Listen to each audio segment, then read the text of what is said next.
በዚህ ሳይዝ በየትኛውም ብራንድ ፋን ሲስተም ፍሪጆችን ማግኘት አይችሉም። ምርጫዎትን ግን ናሽናል ካደረጉ ዛሬ 2 ፍሪጆችን ይዤላችሁ መጥቻለሁኝ።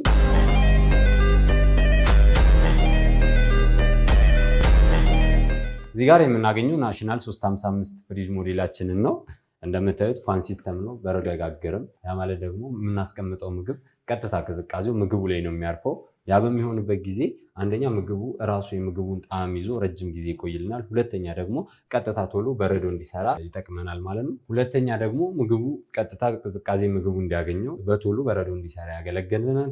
በተጨማሪ 2 መቆጣጠሪያ ስላለው እዚህ ጋር የምናገኘው 3 አይነት የመቆጣጠሪያ ፈንክሽኖች ስላሉት እነዚህን 3 አይነት መቆጣጠሪያ ኮንትሮሎች እየተጠቀምን በሚመቸን መልኩ ቅዝቃዜን መቆጣጠር እንችላለን።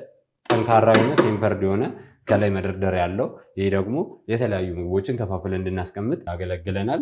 እንደምታዩት ለቤቱ ውበት ተጨማሪ ገጽታን የሚያላብስ በጣም የሚያምር ቦዲ ያለው ነው። በተጨማሪም ደግሞ እዚህ ጋር ሰፊ የሆነ የታችኛው ክፍላችን ሰፊ የሆነ ቴምፐርድ ግላስ ያለው ሁሉንም አይነት የአትክልት ማስቀመጫ ያለው ሲሆን እዚህ ጋር ደግሞ የምናገኛት እቺ ፉል ፓክ ትባላለች። ቅዝቃዜ ለ12 ሰዓት ጠብቃ መብራት ሲጠፋ የምታቀዘቅዝልን ስትሆን እዚህ ጋር የምትቀመጥ ነች።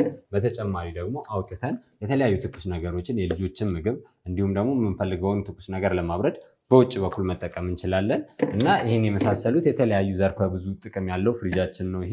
ይህንኛው ደግሞ እዚህ ጋር የምናገኘው አዲሱ ሞዴላችን 510 ሞዴላችን ሲሆን ፋን ሲስተም ናቸው፣ በረዶ አይጋግሩም። በተጨማሪ ደግሞ መልቲ ኤር ፍሎ አላቸው። በተለያየ አቅጣጫ የአየር መቀበያ ስላላቸው ምግባችን ቀጥታ ቶሎ ቅዝቃዜን ያገኛል ማለት ነው።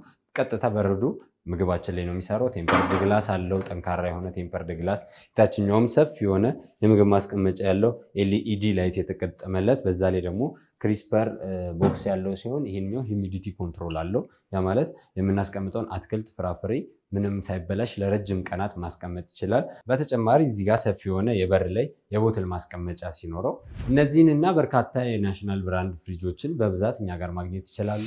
ማንኛውንም የኤሌክትሮኒክስ ዕቃ ለመግዛት ሲያስቡ ምርጫዎትን የማይበገረው ናሽናል ያድርጉ።